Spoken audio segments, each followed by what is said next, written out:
हम लोग अभी तक के जो अनुसंधान में आया है उसमें ये कहीं नहीं है कि अभी उनका लॉरेंस बिश्नोई ग्रुप से रहा हो, लेकिन भविष्य में क्या हो उसके बारे में हम लोग नहीं कह सकते हैं। अगर वो उसका पर्पस केवल यही था कि वो चाह रहा था कि इसमें सेटलमेंट कराने के नाम पे वो सांसद महोदय करीबी बन जाए। वो नमस्कार, आप देखना शुरू कर चुके हैं लाइव सिटीज में आपके साथ तनवीर। देखिए, पूर्णिया से सांसद पप्पू यादव को लेकर पूर्णिया एसपी कार्तिक शर्मा ने एक बड़ा खुलासा किया। देखिए, पूर्णिया एसपी कार्तिक शर्मा कह रहे हैं कि जो व्यक्ति गिरफ्तार हुए थे और पप्पू यादव को वीडियो भेजकर खुलेआम धमकी दे रहे थे, उन शख्स से जब पूछताछ की गई तो साफ बताया जा सकता है कि वो पप्पू यादव के कार्यकर्ता थे और पप्पू यादव के करीबी बनने के लिए और पद के लिए इस तरह की हरकत किए थे। देखिए, पूर्णिया एसपी उसके साथ साथ ये भी कह रहे हैं कि जिस तरह से कहा जा रहा है कि पूर्णिया सांसद पप्पू यादव के कार्यकर्ता के माध्यम से धमकी दिया गया, लेकिन अभी तक किसी भी तरह की इसका एविडेंस नहीं हुआ और कॉल डिटेल्स भी खंगाला जा रहा है कि आखिर इस तरह का धमकी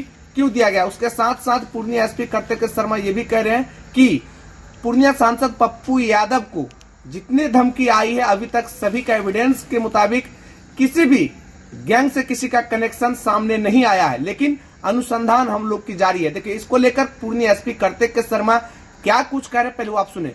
अब तक के अनुसंधान में क्या मामला है? जो तक अनुसंधान में आया था मैंने आपको बता दिया था कि जो दोनों ही केस में जो पकड़ाए थे उनका किसी भी गैंग के साथ कोई कनेक्शन नहीं पाया गया है। अभी तक जितने भी हम लोग अभी तक अनुसंधान में किए हैं, किसी का भी जो लॉरेंस बिश्नोई गैंग जो बताया जा रहा है उससे कनेक्शन नहीं आया है। और बाकी कुछ अभी नंबर अभी और जांच में है, तो हम लोग देख रहे हैं उसमें। सर, लेकिन एक जो बयान हुआ है उसमें किसी राजेश यादव का नाम आया है, तो वो राजेश यादव कौन है और सांसद से उनका क्या रिलेशन है?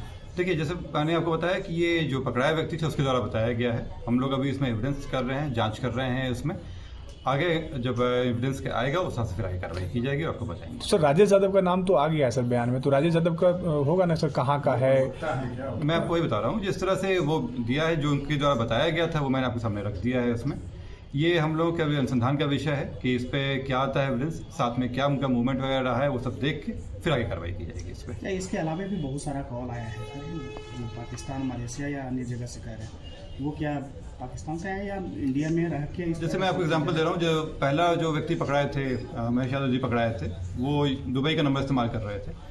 तो ये जो व्हाट्सएप पे नंबर चल रहा हो वो जरूरी नहीं है कि उसी का इस्तेमाल किया जा रहा हो। व्हाट्सएप पे का रजिस्टर होने के बाद अलग नंबरों का भी वो इंटरनेट पे चलाया जा सकता है।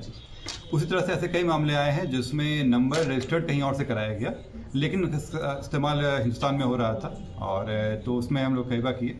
कई नंबर से अभी बंद भी हो गए हैं क्योंकि उस पर कार्रवाई की गई थी।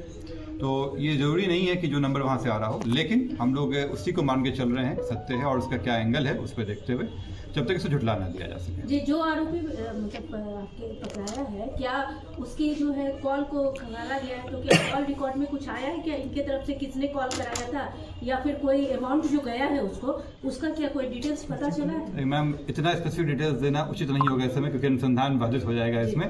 लेकिन जो आप कह रही हो मैं समझ रहा हूँ, लेकिन उसको हम लोग खंगाल रहे हैं, काम कर रहे हैं। बेल मिल गया है सर क्या राम बाबू? देखिए, जो नॉर्मली जो ये है, इसमें 7 साल से कम सजा हो, उसमें जब तक कोई और कारण ना हो उसमें रिमांड नहीं किया जाता है इसमें।